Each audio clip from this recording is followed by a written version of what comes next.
Donc, les recommandations du Heart Failure Society of America, en fait, vous allez juste me permettre de me tourner de côté pour que je puisse les lire avec plus d'aisance, indique ceci, et en fait, ce qui est particulier de ces recommandations-là, c'est qu'en fait, c'est tiré d'un article de revue qui avait été fait par quelqu'un d'autre qui ont annexé aux guidelines en les modifiant légèrement l'article pour refléter l'opinion de la société.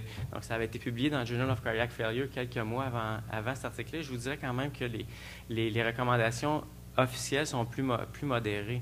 Il exprime clairement en disant que bien que la validité analytique est atteignable avec les méthodes actuelles, les évidences pour supporter la validité clinique demeurent limitées pour la majorité des cardiomyopathies, sauf pour les cardiomyopathies hypertrophiques. Et ce qui est particulier, c'est que pour cette section des guidelines, ils ont développé leur propre niveau d'évidence, si vous voulez. Et donc, la valeur d'un A ici n'est pas nécessairement la même que dans le reste des guidelines ou d'un B, mais eux, ils ont recommandé le dépistage des gènes suivants chez les individus. Ce qui est à noter, c'est qu'il limite vraiment le spectre ou le cadre des recommandations uniquement aux cardiomyopathies familiales, donc chez les individus qui, dans leur famille, il y a au moins 2 individus. Dans la recherche de la mutation, on suggère toujours de débuter avec l'individu qui présente le phénotype le plus évident. Dans certains cas, ce n'est pas possible pour les individus qui ont des décès dans la famille avant que ça puisse être effectué. Et la recommandation là, se limite vraiment au niveau de l'identification des autres porteurs et vraiment aucune recommandation comme outil pronostic. Je vous dirais que, à mon sens, en tout cas pour la cardiomyopathie dilatée, c'est peut-être prématuré l'ensemble du dépistage qui ont recommandé, outre que le LMLA. L'insuffisance cardiaque complexe, donc les patients que vous voyez tous les jours qui ont de l'insuffisance cardiaque due à un infarctus, de l'hypertension, ça, c'est l'ensemble des gènes qui peuvent être impliqués dans ces différents facteurs de risque qui ont été démontrés. Donc là, je vois tout le monde qui trouve déjà le Framingham Risk Score un peu compliqué, qui se disent ouais, ça ne sera jamais utilisable. C'est certain qu'a priori, ça semble très complexe. Je vais quand même prendre l'opportunité de vous dire que ce ne serait pas impossible à utiliser parce que c'est difficile de savoir ce qui va se passer dans le futur. Donc, sommes-nous perdus? Je vais vous ramener à 1981, alors qu'en 1981, le capitaine Kirk lui-même, vraiment pour démontrer l'aspect futuriste de la chose, faisait l'annonce du premier ordinateur personnel qui était le VIC-20. Donc, peut-être d'entre vous vont se rappeler, qui était le First Honest to Goodness Full Color Computer you can buy for only $299. Et donc, cet ordinateur-là fonctionnait à 5 K de mémoire vive. Ça, c'est environ 1000 fois plus lent que l'ordinateur qu'on utilise aujourd'hui. Donc, ce que je vous disais, c'est que ce qui semble impossible aujourd'hui et à cette époque-là, ce qui semblait vraiment révolutionnaire, change assez rapidement. Et moi, je vous dirais que d'un point de vue utilisation de l'information, je pense que ce ne sera jamais une limite d'avoir trop d'informations. La vraie question, ça va être d'établir la validité clinique de cette information-là. Mais pour ce qui est du nombre de valeurs, je ne pense pas que ça va jamais être une problématique. Si on passe maintenant à la pharmacogénomique cardiovasculaire, bien, la pharmacogénomique, c'est ce qu'on pourrait appeler de la génétique complexe, étant donné que, évidemment, on a la génétique de la maladie comme telle qui est impliquée, tous les facteurs génétiques influençant la pharmacocinétique, la pharmacodynamie, en plus de l'environnement et des caractéristiques des patients comme l'âge et la fonction rénale. Ceci étant dit, mon impression est que la pharmacogénomique va de façon générale être limitée à un plus grand nombre souvent de gènes que la génétique des maladies complexes, pour la simple et bonne raison que les gènes associés à la pharmacocinétique, du moins des médicaments, n'ont pas été des gènes qui avaient une très grande influence au niveau de l'évolution. Donc, pour l'homme des cavernes, est un métabolisateur lent du 2D6, ça avait très peu d'influence par rapport, par contre, peut-être au récepteur bêta-1 qui, là, ça pourrait complexifier la chose. Donc, pour ces raisons-là, on a probablement, et on a en fait des polymorphismes génétiques des enzymes impliquées dans la pharmacocinétique qui ont un impact majeur sur la pharmacocinétique des médicaments et donc qui seraient utiles. Pour pour la personne qui fait de la recherche en pharmacogénomique, mais parfois on a l'impression que ça ressemble à ça. Donc, c'est vraiment la recherche d'aiguilles dans une botte de foin de marqueurs génétiques. Mais je vous dirais que on a beaucoup d'exemples qui nous indiquent que d'ici 5 ou 10 ans, on va utiliser, en fait, on utilise déjà dans le cancer et dans le VIH la génomique, mais je vous dirais que dans l'arène clinique de cardiologie, probablement qu'au cours des 5 à 10 prochaines années, vous allez le voir. Donc, je vais vous parler des bêta-bloqueurs et surtout du bucindolol qu'on utilise pas, étant donné les résultats de l'étude BESS qui avait démontré en fait que le bucindolol n'avait pas un impact positif sur la mortalité comme les autres bêta-bloqueurs. Et la grande question était de savoir pourquoi.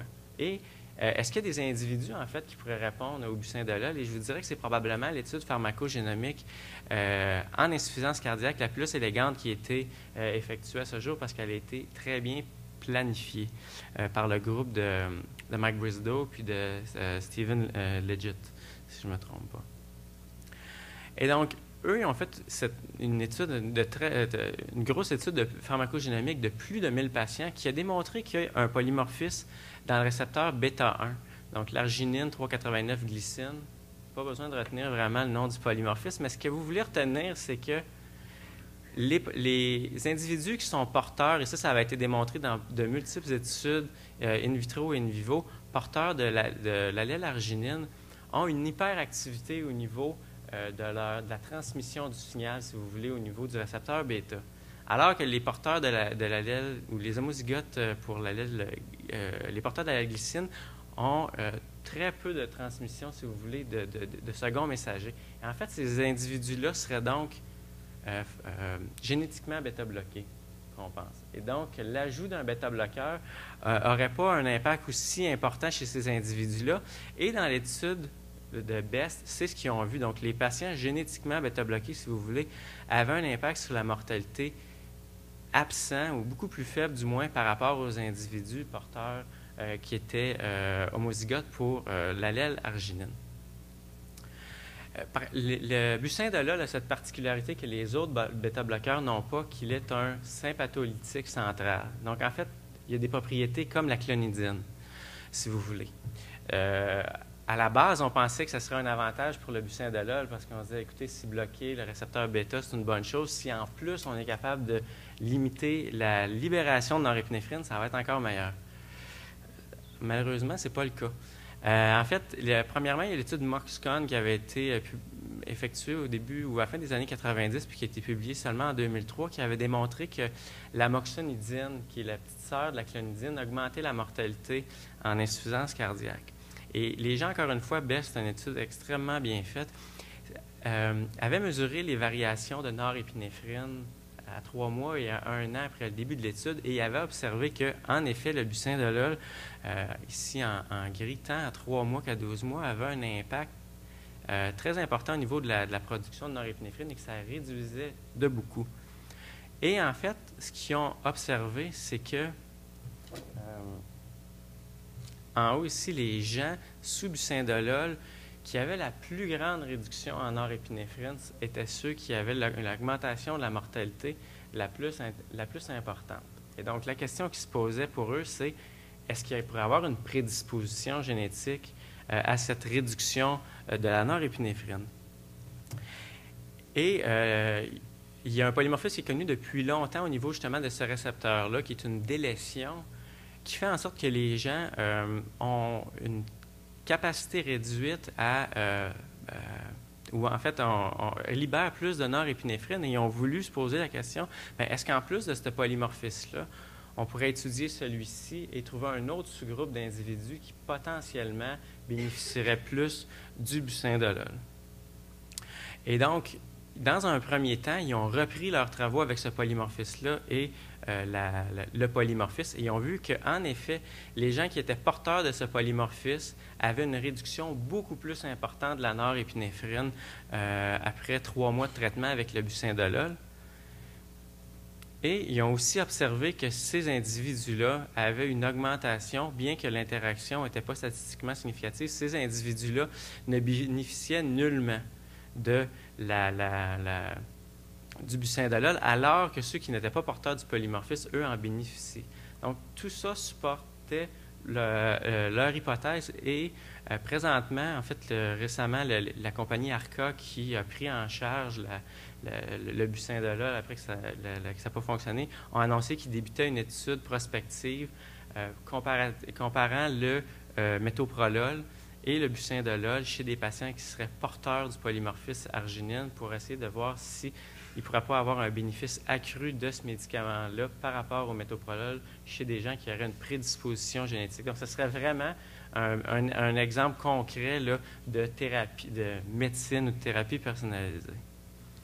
Je vais peut-être passer plus rapidement. Dr. White, si vous vous approchez de moi, c'est parce que je commence à être limité dans le temps. Peut-être glisser un mot sur la warfarine. Je dirais que la warfarine, on n'est pas loin de savoir si on pourrait utiliser ça en clinique. C'est clair que le cytochrome 2C9 a un impact majeur sur les doses et le VQRC1 qui est la cible de la warfarine aussi. Fait intéressant, c'est que ces deux polymorphismes ont aussi un impact sur le risque de saignement. Et donc, ce qu'on pense, c'est qu'éventuellement, on va pouvoir guider la thérapie. Et il y a des grosses études randomisées qui sont présentement en cours et qui testent l'approche traditionnelle versus baser la dose sur le génotype. Est-ce qu'on peut améliorer le devenir du patient? Et si ces études-là sont positives, bien, ça pourrait vraiment changer la façon dont on prend en charge ces individus. Et je vais peut-être terminer en vous disant que le clopidogrel et les statines sont deux exemples qui ont été beaucoup étudiés. Le clopidogrel, il y a énormément de données qui montrent qu'il est influencé par le gène 2C19 et que peut-être que le polymorphisme du 2C19 pourrait être utile pour guider la prescription des thiénopéridines, parce qu'en fait, le prasugrel, qui est la nouvelle thérapie, ne l'est pas. Et donc, on pourrait choisir les patients qu'on devrait donner un et l'autre en fonction de ça. Et je termine en disant peut-être qu'il y a des considérations au niveau plus pratique. On a des nouvelles avancées, on va avoir des nouveaux besoins. On va avoir besoin d'avoir des professionnels de la santé qui sont formés. À l'Université de Montréal, on est en train de développer plusieurs programmes de formation. On va avoir besoin de beaucoup de conseillers en génétique maintenant dans les hôpitaux pour expliquer aux patients et à leur famille les implications de tout ça. Des nouveaux outils. Et il y a des nouvelles préoccupations avec toute nouvelle science. Donc, les résultats, il faut garder en tête que ce n'est pas comme d'autres tests de laboratoire. Les résultats sont premièrement applicables à vie. Donc, si vous avez une mutation aujourd'hui, vous allez l'avoir demain, puis vous allez l'avoir dans 40 ans. Le résultat de laboratoire n'est pas juste applicable au patient, mais à sa famille qui a un lien de sang, parce qu'eux aussi sont à risque d'être porteurs d'une mutation. Et que c'est parfois complexe. Donc, si vous voulez regarder l'implication de l'ApoE dans la réponse d'une statine, ça peut paraître inoffensif, mais l'ApoE est relié aussi à la maladie d'Alzheimer. Donc, quand vous demandez un test, ça peut être assez complexe. Et en terminant, confidentialité, là, ça va devenir encore plus important dans cette ère-là, qui est nouvelle. Et en fait, peut-être que je veux terminer tout de suite en vous disant que le futur, ça ne sera pas le génotypage, mais ça va être bien le séquençage complet du génome. Les gens prévoient qu'on est environ à 5 ou 7 ans d'avoir le génome d'une personne pour 1 000 $. Donc, comme je vous dis, la technologie est facile à avoir. La question, ça va être qu'est-ce qu'on va faire avec ça. Et donc, pour répondre à ça, je vous dirais que il va y avoir beaucoup de recherches à faire. Et comme chercheur, souvent, je vous dirais que entre la recherche puis avoir notre article accepté, il y a une série d'embûches, puis il y a des journées que ça nous ressemble pas mal à ça. Hein?